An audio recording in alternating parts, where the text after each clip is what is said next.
এরকমই স্বপ্নের জন্য আজ থেকে প্রায় 5 বছর আগে আমি অ্যাম্বুলেন্স চালানো ছেড়েছিলাম। তখন মৃত লাশের দেহ আমাকে হাসপাতাল থেকে ওই মৃত ব্যক্তির বাড়িতে পৌঁছে দিতে হতো। দিন শেষে আমার ওইসব চিন্তা ভাবনা স্বপ্নের মধ্যে হানা দিত।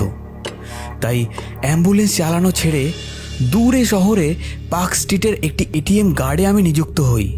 আমি সোমনাথ। এখনও মাঝে সাঝে স্বপ্নের মধ্যে সেই মৃত লাশগুলি আমায় তাড়া করে বেড়াচ্ছে। যাই হোক, এত রাতে ঘুম ভাঙার পরেও আমার ঘুম আসছে না। তাই আমি পাশে থাকা খবরের কাগজটি নিয়ে পড়া শুরু করলাম। হঠাৎই চোখে পড়ল আমাদের গ্রামের ঘটনা। মৎস্যলন্দপুর স্বরূপনগর এলাকায় ঘটে গেল আবার একটি মর্মান্তিক ঘটনা, যেখানে স্বরূপনগর এলাকায় বসবাসকারী নিরঞ্জন সরকার নামক যুবকের লাশ পাওয়া গেল ইছামতি নদীর জোয়ারে। গতকাল যুবকের লাশটি মাছ ধরার জালে আটকে গেলে জেলেরা সেই জাল থেকে উদ্ধার করে মৃত লাশটিকে। তারপর তারা পুলিশের হাতে তুলে দেয়। খবরের কাগজে থাকা ছবিটি ভালো করে দেখে আমি চিনতে পারলাম এই সেই নিরঞ্জন। যখন আমরা একসাথে গাড়ি চালাতাম তখন আমরা একে অপরকে খুব সাহায্য করতাম। ইস, খুব ভালো ছিল ছেলেটা, কিন্তু একটু মদ্যপান করত। যাই হোক, তার আত্মার শান্তি কামনা করি।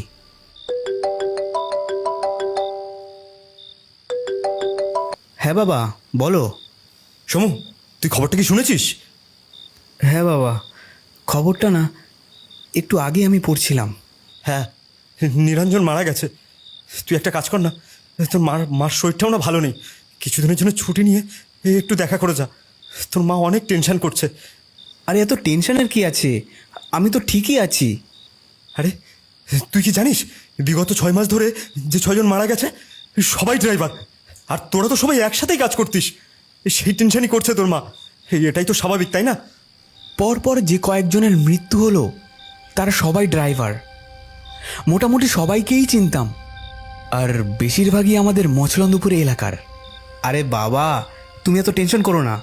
আমি তো আর গাড়ি চালাই না, 5 বছর হয়ে গেছে ছেড়ে দিয়েছি। আমি খুব তাড়াতাড়ি ছুটি নিয়ে আসার চেষ্টা করছি। তুমি একটু মায়ের খেয়াল রেখো। এখন রাখলাম। বেশ কিছু দিন কেটে গেল।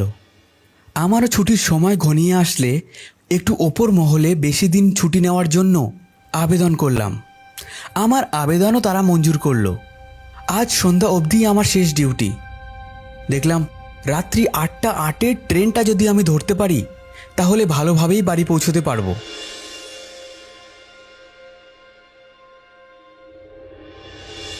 আমার অপরিবর্তে আরেকজন আসলে আমি রীতিমতো ব্যাগ নিয়ে বেরিয়ে পড়লাম।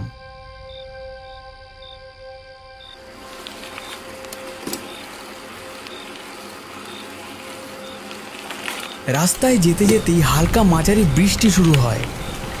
রীতিমতো শিয়ালদা স্টেশনে এসেও পৌঁছলাম। তখন ঘড়িতে দেখলাম রাত 8:15 এবং 8টা 8-এর ট্রেনটা আমি মিস করেছি।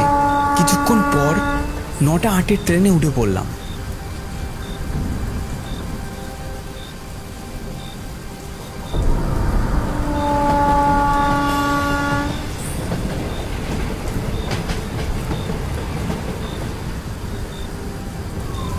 এসে পৌঁছতে পৌঁছতে শুরু হয়ে গেল ভীষণ কালবৈশাখী ঝড়।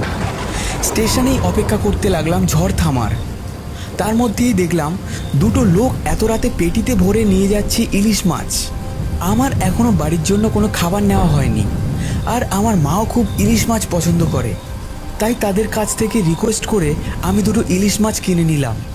অনেক খুশি হবেন আমার মা। ধীরে ধীরে ঝড় থেমে যেতেই আমি গিয়ে বাসের সন্ধান করতে লাগলাম।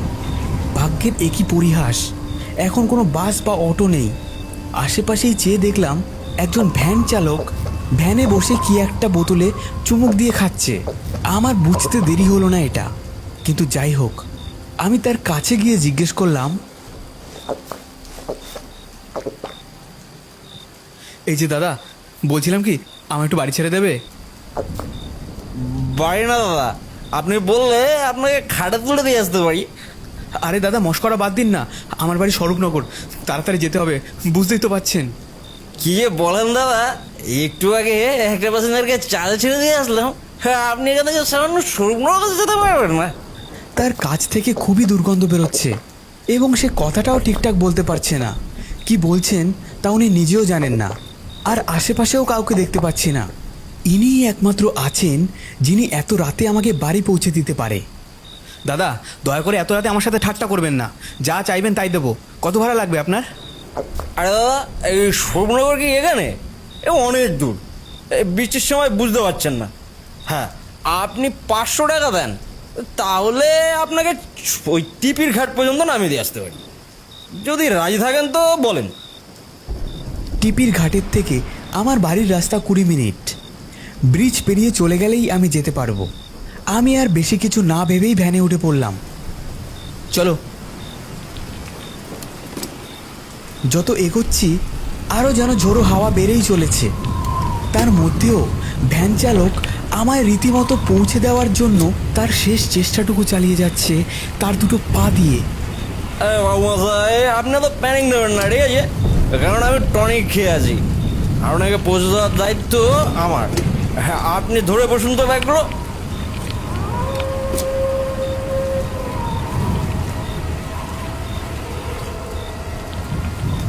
আমরা টিপির ঘাটের কাছে পৌঁছে গেলাম। ক্রমে ক্রমে ঝোড়ো হাওয়া বেড়েই চলেছে, শেষ হওয়ার কোনো নামই নেই। সে আমাকে বলল, আর 1 মিনিট পর হেঁটে গেলেই আপনি টিপির ঘাট ব্রিজ পেরিয়ে যেতে পারবেন। আমাকে এবার ছাড়েন তো, নইলে আমি আর বাড়ি ফিরে যেতে পারবো না। দেখছেন তো বাবু, আবহাওয়ার কী অবস্থা। আমাকে অনেকটা পথ ফিরে যেতে হবে। সত্যি অনেক সাহায্য করেছেন। এখন ওনাকেও আমার মানবিকতার দিক থেকে ছেড়ে দেওয়া উচিত। তাকে পুরো টাকাটাই দিয়ে ছেড়ে দিলাম। আমি লাগেজগুলো নিয়ে রীতিমতো ব্রিজের সামনে এসে দেখি, এ কি,